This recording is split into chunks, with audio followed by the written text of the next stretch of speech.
Olá, turma, galera aí da B304, estamos passando o tempo, estamos ainda em quarentena, nesse período agora, onde não podemos sair de casa, só realmente para coisas necessárias. Eu queria deixar aqui uma palavra de motivação para você, de estímulo, para que você continue focado, não desista.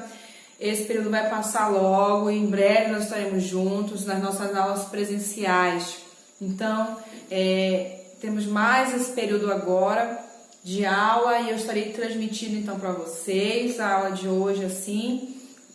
Lembre-se de voltar aos vídeos passados que já foram colocados, tá? Dos outros assuntos com relação a esse conteúdo. E hoje vamos dar sequência, ok? Nós estamos falando de sistemas de jogo. E já vimos as formações ofensivas e hoje nós vamos continuar vendo então a formação e dando foco, formação para proteção ao ataque, ok? Na formação ao ataque é muito importante a gente lembrar que é uma formação que a equipe tem consciência da responsabilidade dela de proteção na hora do jogo, ok? Então, é a organização da equipe para recuperar uma bola bloqueada pelo adversário. Então, o foco aqui é na hora do jogo, os jogadores que ficarem ali, nos seus lugares, a gente vai já explicar sobre isso, protegerem após o ataque até mesmo da sua equipe, para que eles não percam o ponto, como os objetivos que a gente vai ver aqui, ó. Impedir o ponto do bloqueio do adversário é uma forma de proteção ao ataque e também organizar um novo ataque. Se de repente o jogador do meu time vai atacar e essa bola para no bloqueio do adversário, ela retorna, eu já tenho que estar preparado com o time, os meus jogadores, para a recuperação dessa bola. E aí reiniciar de novo, claro, com a bola no jogo, retomar aí o retorno dessa bola e formar um novo ataque e assim sucessivamente, durante a bola está em jogo, que nós chamamos de rally, quando há essa sequência de idas e voltas sem a bola cair no chão. O que é importante a gente lembrar na formação de proteção do ataque é que tem que ter segurança para o atacante, então ele vai atacar e ele tem que estar protegido pela equipe dele. Ele tem que se sentir seguro que os outros jogadores irão fazer a cobertura caso essa bola retorne, após o ataque dele para o próprio campo. Dá maior volume de jogo, porque a bola, se ela é protegida por ambas as equipes, dos dois lados da rede, vai haver o rally, vai ter movimentação e a bola vai continuar em jogo. E os tipos desse tipo de proteção no ataque, nós podemos fazer com 2 jogadores, ficam mais próximos, que a gente chama 2-3, como pode ser até essa proteção com 3 jogadores, que a gente chama 3-2, que fiquem mais próximos então a esse atacante, para que ele seja protegido no momento da bola, E nós temos um exemplo aqui de como seria um pouquinho isso, Então, se eu tenho uma proteção ao ataque, um exemplo, o meu jogador, o levantador que está na posição 3, levanta essa bola para o jogador que está na 4, um exemplo, na hora que ele for atacar, bem aqui na próxima imagem, olha, ele for atacar a bola, eu tenho 3 jogadores que vão fazer a sua proteção. Ele vai bater a bola e eu tenho o jogador 3, que era o levantador, o jogador da posição 6 que avançou e da posição 5 que avançou, vão fazer essa proteção na hora desse ataque. E o jogador, que sobram, nesse caso o 1 e o 2, fazem a proteção recuada que a gente chama, aqui atrás, ok? Então isso é se um ataque vier, se o jogador levantar para o jogador da posição 4. E se ele jogar para o que está na posição 2, que é o lado oposto, ao contrário, seguiria a mesma lógica. E o jogador 3 pega essa bola e joga para o da posição 2. E aí ele vai fazer a cobertura. Novamente, quem está na posição 6 avança para proteger. E o que estava na posição 1 também avança para proteger. E o 4 agora e o 5 que estão sobrando, eles recuam, né, para que haja proteção aqui na parte do fundo da quadra. Quando a gente também tem a proteção aqui ao ataque 3-2, quando o jogador que vai atacar está na posição 3. Então imagina que agora aqui ele vai atacar e vai ser mais centralizado a proteção. Então o 6 avança, o 4 e o 2 também avançam, protegem esse jogador aqui, e o 5 e o 1 fazem a cobertura no fundo da quadra. Ok? Nessas formações, nós chamamos também de formações defensivas, né? Elas seguem uma lógica de proteção, que nos ajuda a visualizar de uma forma imaginária como seria. Nós chamamos de cone ou sombra do bloqueio, tá? Então seria uma área da quadra protegida para esse bloqueio. Essa formação defensiva, ela então acontece por posicionamento na quadra, tá? E ela tem que ser exatamente fora da formação ou da ação do bloqueio. Então, o que nós entendemos com isso? Se o ataque vai vir, um exemplo, na posição 3, que é esse exemplo aqui, mas pode ser também para a posição 2 ou posição 4. Mas nessa imagem é o 3. Se o ataque vem na posição 3, que é o cone aqui desse movimento, nesse momento, a sombra desse bloqueio vai seguir um cone aqui, ó, como se fosse um cone, né, um triângulo aqui, ó. Ela vai se abrindo até o fundo da quadra. O que subentende-se aí? É que na hora do bloqueio, esse pedaço que está amarelo aqui enfatizado na imagem vai ser um local onde provavelmente a bola não caia. Se ela não vai incidir na parte amarela na hora que ela vem do ataque, significa que a outra área aqui vai estar desprotegida. Então eu tenho que colocar os jogadores nessa área aonde está desprotegida. E eu não colocaria jogadores nessa sombra do bloqueio, porque é onde a bola não vai cair na hora que ele for bloquear. É uma lógica que a gente segue. Okay? Como é que seria isso na hora do jogo? Tá? A gente vai ver já já. Antes disso, nós temos que lembrar que as formações defensivas, elas organizam a equipe para que haja essa defesa melhor contra o ataque do adversário. Tá? Então nós temos alguns tipos dessa formação aí, né? E a gente acabou de ver que é a sombra do bloqueio de algumas formas, que é de acordo com o número de bloqueadores. Então eu posso ter um bloqueio que ele pode ser simples, né? Duplo ou triplo, a gente já viu isso nas outras aulas. Então quando eu protejo, a sombra dele também influencia. De acordo com a posição inicial, eu organizo essa minha equipe, o centro avançado ou recuado, dependendo se for assim, e isso só acontece, todos eles acontecem dependendo de como a bola volta para a minha equipe. Eu estou me organizando nessa hora conforme o levantador da equipe adversária for levantar a bola para o atacante dele, aí eu vou me organizar na quadra. Pode também ser de acordo com o tipo de bloqueio, então por posicionamento ou por jogo no campo, da forma como eu escolho que vou bloquear. A minha equipe escolhe uma forma de bloqueio ali na hora da ação do jogo, eu já me organizo no campo conforme isso. Geralmente os fundamentos que se utiliza nessa lógica de defesa é a posição de expectativa. O jogador tem que estar preparado, né, no meio, a gente falou sobre isso, ou para fazer o toque ou para fazer a manchete.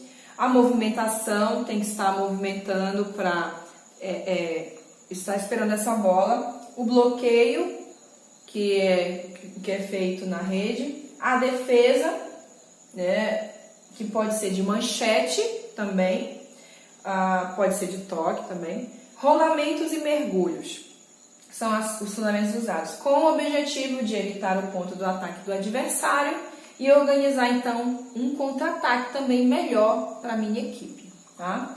E aí a gente então vê um pouquinho nisso quando eu tenho um exemplo do centro recuado por jogo. Então, imagina aqui a posição inicial do meu jogo, né? Cada um no seu lugar.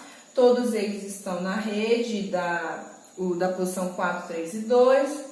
E aí, na hora do ataque do adversário, na posição 3, o que eu faço?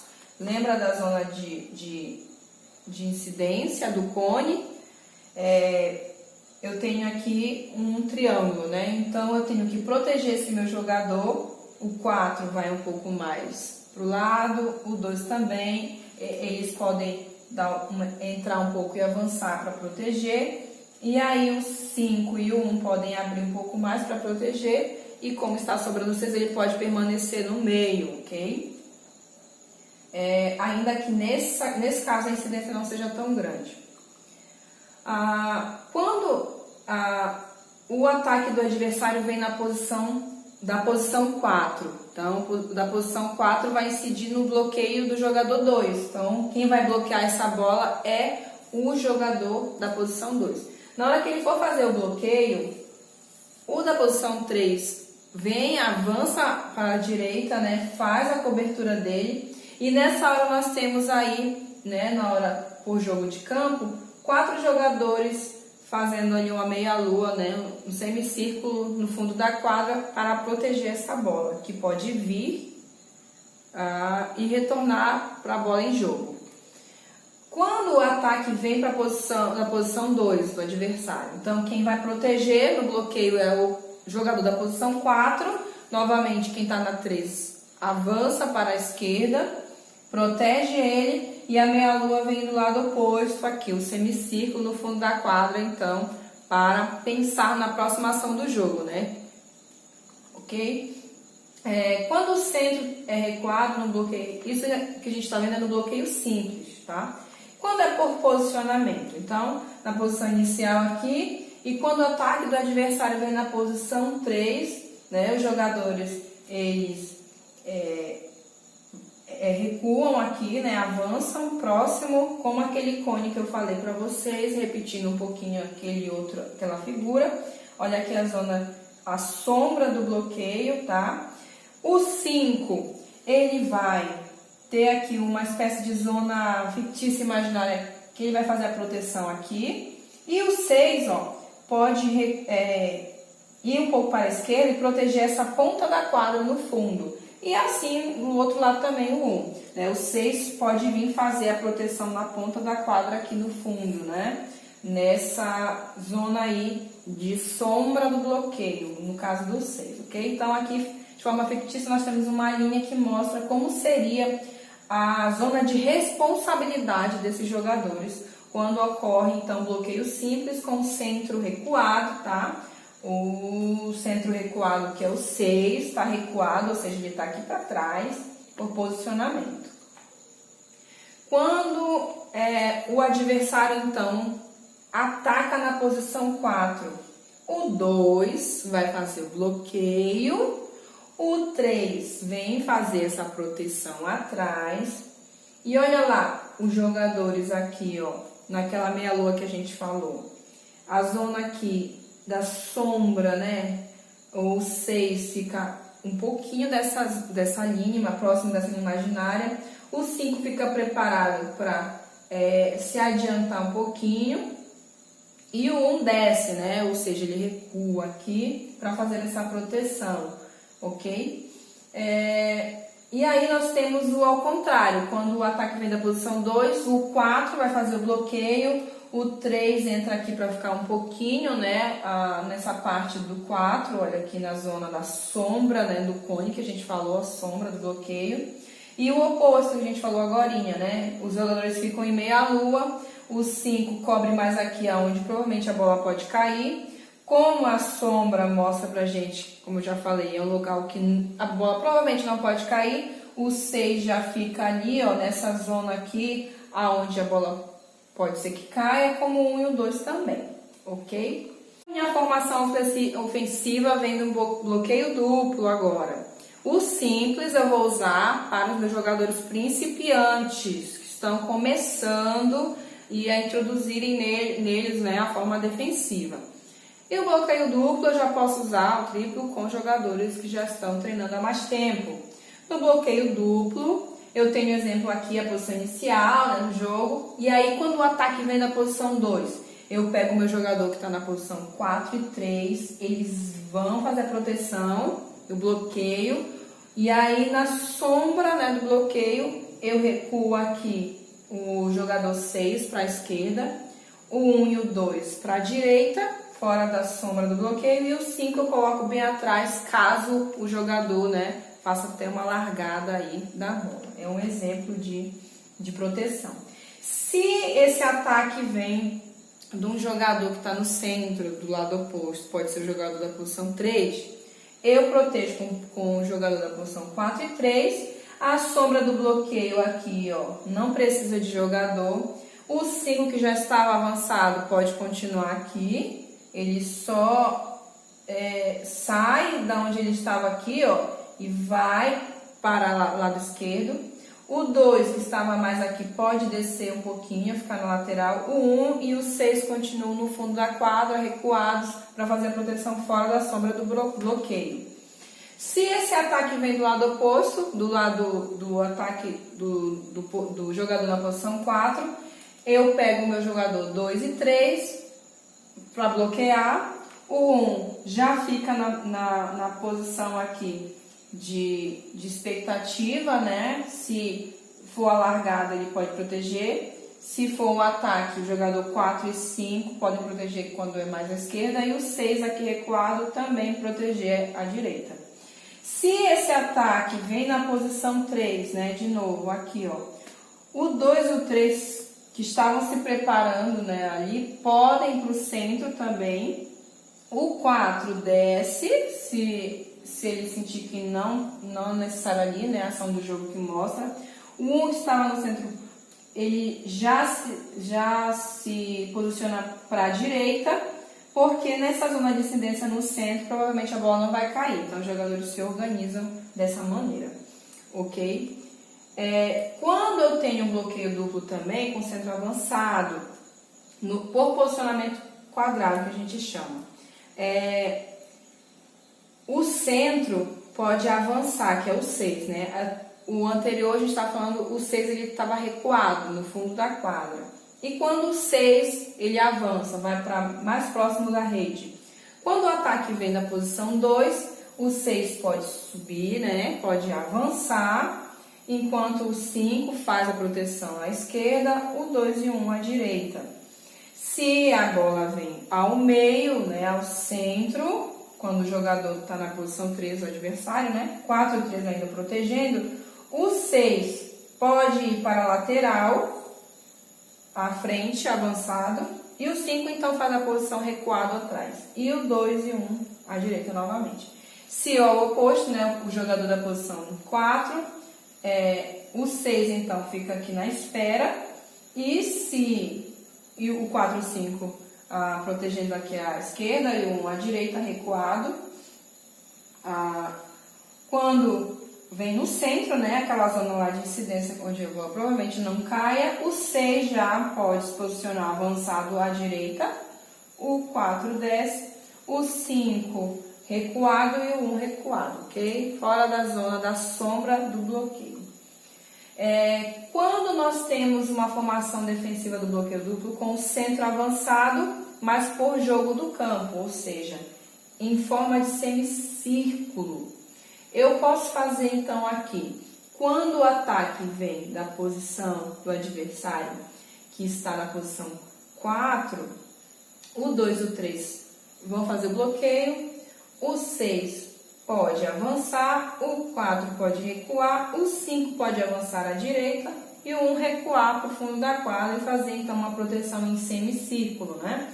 Que a gente chama. Se o ataque vier do centro, o jogador 6 pode então proteger e defender essa bola tanto pela esquerda quanto pela direita, o 2 recua, o 1 também recua e o 5 nesse caso avança e faz uma proteção também em semicírculo centralizada. E o oposto, né, se vem do outro jogador, o 4 e o 3 bloqueiam, o 6 vai avançar, já é o 1 que vai ir para a esquerda, o 2 mais atrás e o 5 se mantém só um pouquinho recuado atrás e aí vem um semicírculo, né? E no centro, o 6 pode então proteger para a esquerda ou para a direita, logo atrás do bloqueio, o 4 recua, o 5 sai da sua posição e vai fazer a parte mais centralizada à direita e o 1, que estava na parte atrás recuado, pode subir e avançar, ok? Então, assim nós temos uma proteção em meia-lua. Quando tem a formação defensiva com bloqueio duplo, com o centro recuado por jogo de campo, semicírculo, quando ele está em uma outra função. Eu tenho aqui então, né, a posição inicial, e aí de repente esse meu centro vai para todo, recua todo para o fundo da quadra. Se o ataque vem, né, nessa posição e o jogador 2 e 3 tem que fazer o bloqueio, o 1 pode proteger, o 5 pode entrar um pouco à direita, o 4 desce um pouco e o 6 então fica auxiliando atrás recuado. Se vem mais no centro essa bola, né? O 2 é que vai proteger, o 6 vai ficar atrás para fazer a cobertura toda do fundo da quadra, o 5 avança e esse 6 que estava na posição, né, aqui desse lado, então já pode entrar para o centro. Se é o oposto, o ataque, o 5 já fica aqui mais próximo do bloqueio, o 6 vai todo à esquerda, se ele tiver toda à esquerda, né? Quando acontece então de essa bola, ao invés de ir para a esquerda, né? Que a gente já viu a proteção, ela vem ao meio, o 4 que vai estar na responsabilidade de fazer a defesa, o 6 então pode sair dessa ponta e se centralizar, né, ao meio, o 5 pode descer e o 1 subir. São formas e movimentos que, é claro, nós conseguimos visualizar também muito bem na prática. Então, a minha dica para você é poder assistir alguns jogos de voleibol e tentar visualizar como os treinadores, os técnicos, eles conseguem colocar isso aqui na prática num jogo, escolhendo a melhor posição, e também isso aqui vai muito da reação na hora do jogo e da tática e técnica dos jogadores em visualizarem qual é o posicionamento melhor para eles na hora do jogo. Você percebe que o 6, que é o centro, que a gente chama de quadra, geralmente a ele a posição é dada do líbero, é a que mais se movimenta e conforme a posição que ele estiver, os outros jogadores também, em função dele, se organizam na quadra.